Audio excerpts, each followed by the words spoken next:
So when the wood's nice and damp, I'm just going to pour a bit on here to make it easy to apply, show you how easy it is.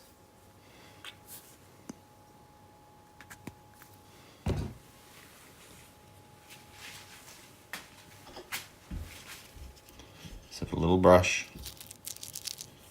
I'm just using cling wrap there so it doesn't get on the tabletop.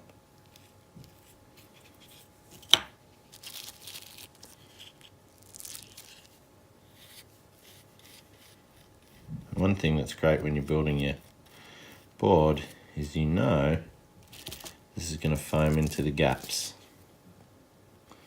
Little ridge lines, anything like that.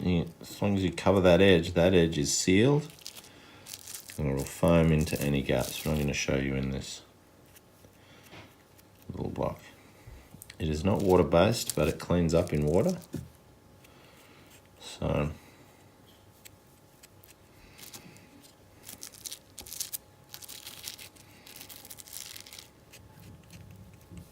reuse your brushes. It's easy to clean up. If you put too much on, you can get rid of it. Very simple product to use. It is, of course, like painting honey.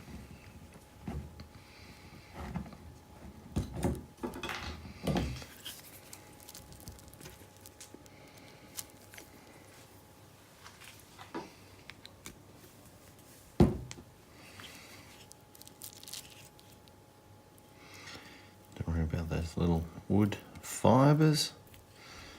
Okay, now with my edges painted, you'll be ready to stick them together. So Gorilla Glue does need some level of clamping to attain grip.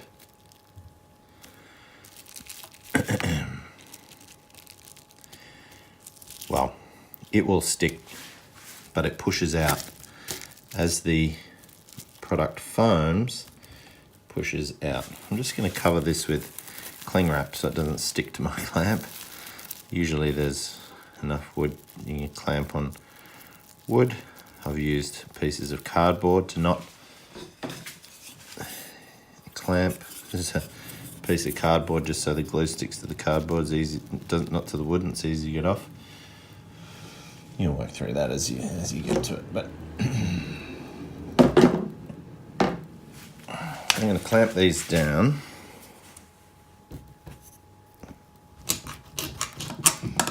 Clamp these pieces to the table.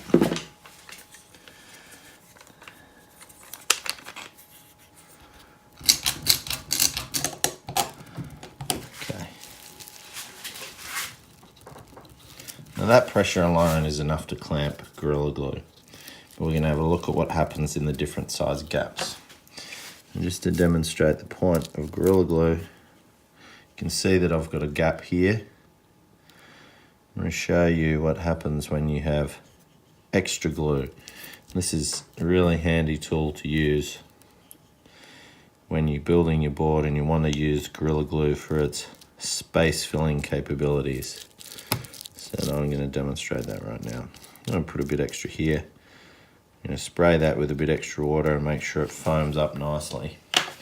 These gaps hit and you'll see the difference between here, where there's free glue, versus what's in the gaps and what we do next.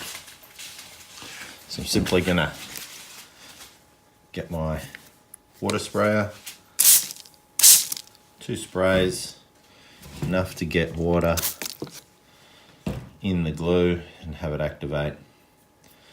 I'm going to leave that for 30 minutes and we'll see what happens.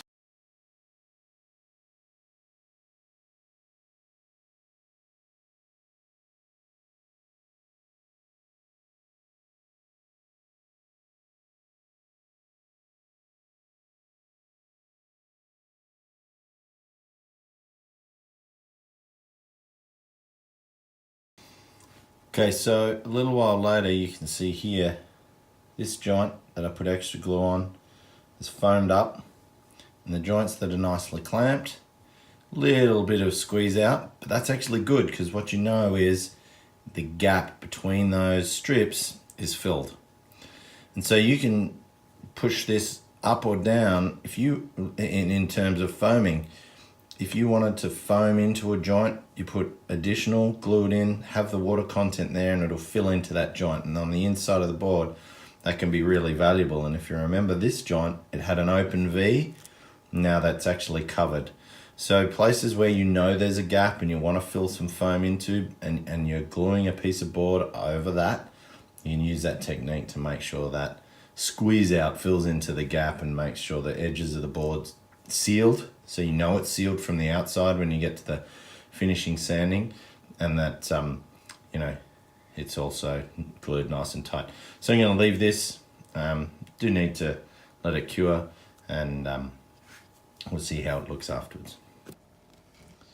Okay, so some hours later, I've removed the clamps.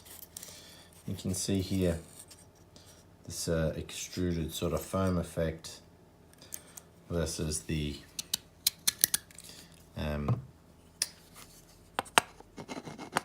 nice clean joint here. Now you may of course want to clean it up and cut it with the razor blade. You can